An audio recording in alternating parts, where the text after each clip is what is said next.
Lumuwa ang mata ni Melinda nang iabot ang 4 million pesos mula kay Almira. Napangisi siya. Actually, 2 million pesos lang naman ang hinihingi niya rito kaya nagulat siya ng doble ang iabot nito sa kanya.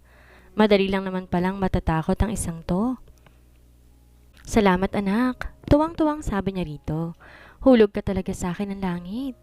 Mommy, hindi pwedeng laging ganito kundi magtataka na si Tyron. Kahit ubod ng yaman ng lalaki yun, maingat yun pagdating sa pera. Kaya please magdahan lang sa paggasta, okay? Pakiusap ni Almira sa ina. Gusto niya tong makitang masaya pero talagang nalululong na to sa sugal. Kasalanan din niya dahil nung nakilala niya ito, nahihirapan sa nangyari sa papa niya. Nilibang niya to at dinala sa kasino. Di niya alam na magiging sugaro lang mama niya. Ang gusto lang niya noon, pansamantala tong makalimot. Kapag inugos mo yan sa pagsusugal, talagang ipaparehab na kita, ma. Babala pa niya rito. Nirapan lang siya ng mama niya at saka tumayo na. Hinimas niyang lumalaki niyang tiyan. Sandali na lang magpapalit na sana ng pwesto ni Alondra. Nahihirapan na siya sa gantong kalagayan. Kahit may nurse ang papa niya, very stressful para sa kanya na araw-araw tong makitang nahihirapan. Kating-kati na ang paan niyang maglakwatsa at kumimik. Di siya tulad ng kanyang kambal na magpapakamartir sa pag-aalaga sa ama. Masakit sa dibdib niya yon, at least kapag nag-enjoy siya, narilimutan niya pansamantala ang katotohanang sinapit ng ama niya. Ang ganda! Namimilog ang mga mata ni Alondra nang iabot sa kanya ni Tyron ng isang set ng mga alahas. Halos araw-araw na nga lamang may regalo siyang natatanggap mula dito. At di lang yon basta regalo. Mga milyones ang halaga gaya na lang ng pinag-shopping siya nito ng mga branded bags, shoes at clothes kahapon. Nalula siya sa presyo na makitang halagang binayaran ng asawa. Pero di mo naman ako kailangang bilhan ng mga ganito. Actually, wala akong maisip paggagamitan ng... Maniwala ka, marami kang paggagamitan ng mga to. In fact, next week invited tayo sa wedding ng kaibigan ko. Hindi siya umimik. Para sa kanya, sapat ng kasama niya to. Di niya kailangan ng mga material na bagay para lang maging masaya. Bigla siya nakaramdam ng takot. Alam niya, pansamantalang ang mga sandaling ito. Iniisip pa lang niya maghihiwalay sila nito ay para nang tinatadtad ng pinong-pinong puso niya. Di niya akalaing mahuhulog ang kalooban niya kay Tyron. Di niya napigil ang damdamin. Di naman kasi mahirap ibigin ang lalaking to dahil taglay lahat ni Tyron ng mga katangiang hinahanap niya sa isang lalaki. Ngunit hiram lang ang mga sandaling ito. Si Almira ang totoong mahal nito. Sweetheart, may problema ba? Nag-aaral lang tanong nito na mapansin ang malayong itinatakbo ng utak niya. Umiling siya. By the way, kung kailangan mo ng pera, do not hesitate to tell me. Walang problema ko anong binibili mo. Sabi ko nga, pwede mong ubusin ang pera. Ang laman ng joint account natin? And don't get me wrong, sweetie, pero ano nga palang pinagagamitan mo ng pera? Tanong nito sa kanya kaya napakunot noo siya. Anong pera? Dinukot ito ang phone at ipinakita ang mga withdrawals niya. Kinalabutan siya na makitang sa loob lang na isang linggo nakapag-withdraw siya sa bangko ng 25 million pesos. Ni Singkong Duling wala siyang kinuha sa joint account nila ni Tyron. Nagpanteg ang mga tenga niya. Sobra naman na yata ang ginagawa nito ni Almira kay Tyron. Sobra-sobra nang ginagawa mong pang-abuso Ate Almira. 25 million pesos sa loob ng isang linggo? Hindi ba parang ninakawan mo na si Tyron yan? Sita ni Alondra sa kakambal nung dalawin niya mga to habang nasa opisina si Tyron. 25 million pesos ang winidraw mo. Pagkatapos 4 million lang binigay mo sa akin? Sita naman ni Melinda kay Almira. Anak, akala ko ba magkakampi tayo? Di makapaniwalang tiningnan ni Alondra ang ina. Ma, hindi ba kayo nakokonsensyang sa halip na saway niyo si ate? Kayo pa nagtutulak sa kanyang gumawa ng ganyan? Tumigil ka. Ako ang nanay mo, kami ang pamilya mo, kaya dapat kinakampihan mo kami. Talak ng ina sa kanya. Bari lang naman kay Tyron ng 25 million. Tsaka kailangan maging wise dahil hindi ko alam saan tayo pupulutin. Oras magkabistuhan na. Paliwanag naman ni Almira sa kanya. Nakairap, sinulya pa nito ang ina. Laro na tong si mama. May balak pang pumutak kapag di nabibigyan ng pera. Hindi na tama to. Nagpo-protestang sabi niya sa mga to. Di na kaya ng konsensya kung ginagawa natin to. O edi sabihin na natin lahat kay Tyron para tuloy niyan tapusin ang sustento niya kay Papa. Tila nanakot na sagot sa kanya ni Almira. Natigilan siya. Nakitang napangisi ang mama niya na makitang takot sa mukha niya. Pa! Umiiyak na hinaplos ni Alondra ang pisngi ng ama. Bumaling to sa kanya. Bahagyang umungol na parang pinipilit magsalita. Napakagat labi siya. Alam niya. Ayaw ng papa niyang makita silang nahihirapan pero wala itong magawa. Pinahid niya ang kanyang luha at saka nilingon ng nurse na nakaupo sa isang sulok habang abala sa hawak itong cellphone. Inayos mo bang pagpapakain kay Papa? O sisa niya rito? Tumango lang ang nurse sa kanya. Baka masyado kang busy sa phone mo ha? Hindi mo masyado nababantayan si Papa. Nagtitimping sabi niya rito. Ginagawa kong tungkulin ko, mas katanungin mo pang Papa ninyo. Pilosopong sagot nito. Di pa rin inaalis ang tingin sa phone. Napikon siya. Baka naman pwedeng itabi muna yung phone mo habang magkausap pa tayo? May sarcasm sa tonong sabi niya rito. Ma'am Alondra, ano ho bang gusto niyong pag-usapan natin? Ginagawa ko naman na maayos ang trabaho ko ah. Matapang na sagot nito sa kanya. Napahumindig siya. Tinawag siya nitong Alondra. Alam nito ang sekreto nilang magkapatid. Napangisi to na makita sa mukha niyang pagkabigla. Di naman mahirap malaman ang sekreto ninyo. Madalas kaya dito yung boyfriend ng kakambal ninyo. Nagpapahiwatig na sabi nito sa kanya. Napaatras siya. Ate Almira? Pabulong na hinila ni Alondra ang kapatid sa isang sulok. Alam mo bang alam na ng nurse ni Papa ang sekreto natin? Kibit balikat ang tugon ni Almira sa kanya, ni hindi man lang kinakitaan ng takot. Alam mong alam niya? Bakit di man lang kayo nag-iingat ng Paul na yon? Dapat kasi hindi mo na siya pinapapunta rito. Naiinis na sita niya rito. Sinubukan ko pero di ko masaway si Paul. At yung nurse na yan, wala ka may tatago sa paging atribida niyan. Ang sarap ngang i-dispatch siya. Kaso hindi natin yan po pwedeng basta paalisin ha. Ang dami niya nang nalalaman tungkol sa atin. Napakorap-korap siya. Tiningnan siya ni Almira. Kaya ikaw, gamitin mo yung utak mo. Sakali mang mabisa tayo, at least nakapagsabi na tayo, no? Hindi mo ba talaga minahal kahit konti lang si Tyron? Di man kapaniwalang tanong niya sa kakambal. Mahal ko naman siya pero hindi ako sure kung dahil ba sa ginhawang na ibibigay niya or dahil gawapo siya. I'm not sure, samantalang si Paul. Kapag kasama ko siya, feeling ko ang ganda-ganda ko. Napakurap-kurap siya. Siyang nasasaktan para kay Tyron sa naririnig na to mula kay Almira. Pinagsisihan na niya na pumayag siyang makipagsabuatan dito. Hindi ko kaya makita ang pinaglalaroan mo lang damdamin ng asawa mo, Ate Almira. Nangunot ang noon ni Almira. Tiningnan siya na matiim. Don't tell me na i-inlove ka na sa kanya.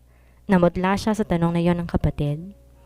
Napangisi si Paul na matanawan sa may kanto si Nurse Nelia. Kinawayan niya ito. Nagmadaling lumapit naman ang babae sa kanya. Simula na mabuntis niya si Almira, hindi na siya maka-score gaano rito. Kaya't napagbalingan niyang nurse na si Mang Ariel. Di kagandahan ng nurse pero magaling pagdating sa kama. Kaya naman kahit papano nag-i-enjoy siya rito. Besides, naiisip niya, magagamit na to pagdating ng araw. Paano? Makahulog ang sabi niya. Tinapon ng hinihitit na sigarilyo at sumakay na sa kanyang motorsiklo. Umangka si Nurse Nelia sa likuran niya at mabilis na niyang pinaharurot ang motor. Humigpit ang pagkakayakap nito sa likuran niya. Relax. Mababangga tayo sa ginagawa mo. Parang di ka na makahintay ah. Pabiru pang sabi niya rito. Sa pinakamalapit na motel niya ay diniretso ang sasakyan. Pagkapasok pa lang nila sa kwarto, kaagad niyang siniil ng halik si Nurse Nelia as if hindi sila magkasama kagabi. I miss you, sabi pa nito sa kanya habang hinahalikan siya nito. Isa-isa ring hinuhubad ang botones ng suot niyang polo.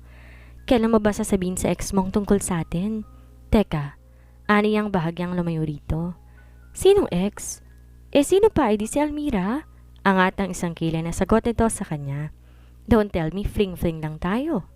Anak ng teteng. Alam mo namang seryoso ko kay Almira. Wala tayong usapan na ganito. You mean, wala kang balak seryosohin ako? Tila hysterical na talak nito sa kanya. Paul, sa ilang linggong pagkikita natin, hindi pa pala seryoso sa'yo to? Matiim na tanong nito sa kanya. Teka, Nurse Nelia. Ilang beses ko ba sa'yong sasabihin na Nel na lang ang itawag mo sa akin? Galit na sigaw nito. Natahimik siya. Alam mo namang nahulog na ng gusto ang feelings ko sa'yo, hindi ba? Tila tumambol ang tinig na sabi nito. Nilapitan niya at muling tinuloy ang ginagawa. Hindi ako papayag na pampalipas oras mo lang ako, Paul. Hindi siya kumikibo. Wala sa plano niyang seryosohin si Nelia. Mahal talaga niya si Almira. Pampalipas oras lang niya ang babaeng to. Naramdaman niyang bumaba ang mga labi nito patungo sa bundiyo ng kanyang suot na pantalon. Napahinga siya na malalim. Muling nag-init ng kanyang buong katawan. Shit! Tiniyak ni Nurse Nelia na binigyan niyang lahat para lang masatisfy niya ang sexual needs ni Paul. Mahal talaga niya ang lalaking to, hindi niya alam kung bakit. Siguro kasi ito lang ang nagpakita ng interes sa kanya. Kaya hindi siya makapapag na maging fling lang siya para dito. Ngayon pa lang natiyak niya na sa kanyang sariling gusto niyang bumuo ng future kasama nito. At gagawin niyang lahat para mangyari yon. Ngayon pang alam niyang sekreto ng kambal. Unti-unti na niyang binubuo sa kanyang mga plano kung paano siya magwawagi sa puso ni Paul. Kinuha niyang kanyang phone at kinuha ng picture si Paul habang hubot-hubad to katabi niya. Marami na siyang ebidensyang magkasama sila. Narinig niyang tumunog ang phone nito at mahimbing ang tulog nito kung kaya dito nagising sa ingay na likha ng telepono. Nagmamadali niya yung kinuha. Mabuti't palihim niyang minamatsagan si Paul sa tuwing binubuksan nito ang phone kaya't alam niya na ang password nito. Sumama ang mukha niya na makita na si Almira ang tumatawag. Kagad niya yung sinagot. Bahagyang iniba ang kanyang boses para din ito yan makilala. Hello? Natutulog si Paul. Sino to? Ikaw? Sino ka? Masungit na tanong ni Almira sa kanya. Napangisi siya. Ano ba sa palagay mo? Asar na sagot niya at mabilis nang ini-off ang phone nito. Tatawa-tawa siya habang binabalikan sa mesa. Hindi mapakali si Almira habang hinihintay ang tawag sa kanya ni Paul. Malilintikan sa kanyang lalaking yon. Nangako to sa kanya na magbago na to lalo na ngayong magkakaanak na sila and yet, sige pa rin pala to sa pambababae. Naiiyak na naupo siya sa gilid ng kama. Maya-maya'y tumayo siya at pinuntahan ng ama. Nakita niya lumiwanag ang mga mata nito na makita siya. Hindi siya umiimik ngunit walang ekspresyon sa kanyang mukha habang nakatingin dito. Umungol ang papa niya. Para may gustong sabihin sa kanya. Muli niyang maalala nang mahuli niya ang papa niya kasama ng ibang babae. 13 years old pa lamang siya noon. She confronted her father, pero sa halip humingi ng sorry sa kanya isang malakas sa sampan lamang ang itinugon nito sa kanya. Simula noon naging malayo ng loob niya sa ama. Di niya kailanman sinabi kay Alondra ang tungkol doon kaya para sa kanyang kakambal isang bayani ang kanilang ama. Nagpupumilit tong itaas ang kamay. Di siya kumikibo mula sa kinatatayuan. Nakatitig lamang siya rito. Di niya alam anong mararamdaman habang pinagmamasdan to. Nagmadali rin siyang lumabas ng kwarto nito at narinig niya sumigaw to ng malakas pero di niya na to pinansin. Na makabalik sa kwarto at saka siya muling umiyak ng umiyak. Habang papauwi, tila naririnig pa rin ni Alondra ang tanong sa kanya ni Almira. Na-inlove na ba siya kay Tyron? Anong gagawin sa kanya ni Almira sakaling aminin niya ang totoong nararamdaman para kay Tyron? Naisip pa lang niyang isang araw maghihiwalay sila nito para nagsisikip na ang dibdib niya. Di niya inaasahang mahuhulog ng hustong kalooban niya rito. Huminga siya na malalim. Di niya dapat iniisip ang mga bagay na to. Kung darating ang araw na yon, at least ginawa niya ang best niya para saklian ang pagmamahal ni Tyron kay Almira. Besides, para sa papa niyang lahat ng to. Kagad siyang sinilubong ni Yaya Flora pagkapasok pa lamang niya ng gate. Nandito po sa Senyora Agnes. Pabulong na sabi nito sa kanya. Kanina pa po kayo hinahanap? Waring may babala sa mga mata nito habang nakatingin sa kanya. Tumango siya at saka tumuloy na sa loob ng bahay. Nakakaangat kaagad ang isang kilin ng hilaw niyang biyanan pagkakita sa kanya. Kanina pa ako dito. May pagkasupladang sabi nito. Di ko alam na pag wala ang asawa mo, sinasabayan mo rin ng layas. Ines na sabi nito sa kanya. I'm sorry po, mama. Dumalo lang po ako sa bahay. Kinuha niya ang kamay nito para sana magmano, ngunit tinaboy nito ang kamay niya. Alam ba ni Tyron na pag wala ang pusa, naglalaro ang daga? Makahulog ang tanong nito sa kanya. Napakunot noo siya. Di naman siguro kaila sa'yo na hindi kita gusto para sa anak ko. Pero pinakikisamahan kita alang-alang sa pakiusap niya. Paalala nito sa kanya. I expect di na magpakitang gilas, pero anong ginagawa mo? Hindi ko naman po ugaling magpakitang gilas. Kung ano ako, itong pinapakita ko sa inyo. Katwiran niya rito. Hindi to umimik. Dito po ba kayo maghahabunan? Tanong niya. Tinaasan lang siya nito ng kilay. Magluluto lang po ako ng hapunan. Magalang na sabi niya rito at saka nagtungo na sa kusina. Sinundan siya rito hanggang sa kusina. Tahimik lang to habang nagmamasid sa mga kilos niya. Hindi ko alam na bihasang-bihasa ka palang magluto. Ang tanda ko, sabi mo dati wala kang alam sa kusina. Napag-aaralan naman po ang lahat ng bagay. Mabilis na sagot niya rito. Why do I have this feeling na ibang tao ka ngayon? Natiim na tanong nito sa kanya. Bahagya siyang natigilan sa sinabi niyo na matanda. Napangisi ito. I'll be watching you. Hindi mo ba siguro alam kung paano magalit ang anak ko? Oras na malaman kong niloloko mong anak ko, buong pamilya namin nang makakalaban mo. Babala nito sa kanya at may kaunong takot ang gumapang sa buong katawan niya. Kung wala ka namang ginagawang masama, wala kang dapat ikatakot, hindi ba? Tila may nais ipahiwatig na sabi nito sa kanya. Napilitan siyang tumango. At wala po akong dapat na ikatakot. Halos paanas lamang na sabi niya, pero nanginginig ang kanyang buong kalamnan. Pakiramdam niya, may alam si Mrs. Agnes Stevenson tungkol sa lihim nilang magkapatid. Naputol ang usapan nila nang marinig nila ang pagdating ng sasakyan ni Tyrone. Nagmamadaling sinilubong na matanda ang anak habang siya tila natarantang hindi mawari kung sasalubungin din ba niya ito. Pero ramdam niya ang excitement sa pagdating ng lalaki. Ngunit di pa rin naaalis ang takot na nadarama lalo pat pakiramdam niya may alam si Mrs. Stevenson sa kanyang pagkatao. Masyado na yata siyang nagiging paranoid.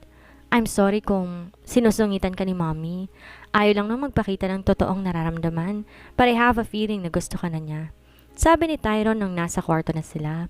Inagod nitong likuran niya at ramdam niya ang paggapang ng mainit itong mga kamay sa katawan niya. Napapikit siya sa dinudulot na kaginhawaan noon sa kanyang pakiramdam. Sinimulan siya nitong halikan sa batok, pababa sa kanyang mga balikat. Napakagat labi siya. Bumaba ang mga labi nito patungo sa kanyang dibdib. Almira! Dinig niyang sambit nito sa pangalan ng kanyang kakambal. Bigla siyang natigilan. Napakurap-kurap siya. Almira. Hindi nga pala siya si Almira. Nakangatal ang kanyang buong katawan dahil parang sinampal siya nito ng isang masakit na katotohanan. Hindi naman niya ang minamahal na lalaking to, kundi ang maskara na suot niya sa katauhan ng kanyang kapatid. At pagkatapos ng palabas na ito, maiiwan siyang luhaan. What's wrong? Dinig niyang tanong nito na mapansin ang pagkakabahalan niya. Hinawakan pa nga nito ang baba niya at kunot noong pinagmasdan ang mukha niya. Almira, may problema ba? Umiling siya. Napagod lang siguro ako. Nalalamig na ang kanyang katawan at tuloy ang nawala na ang init na nararamdaman. Nagmamadali siyang humiwalay dito. I'm sorry. Tumakbo siya patungo sa banyo at doon pinakawala ng mga luhang tumakas sa kanyang mga mata. Tyrone! Napakunot ang noon ni Tyrone na makita ang babaeng kasamang mommy niya nang dumating sa kanyang opisina. Nang malaman kong nandito siya sa Pilipinas, kagad ko siyang dinala dito para kitain ka. Excited na sabi ng ina sa kanya.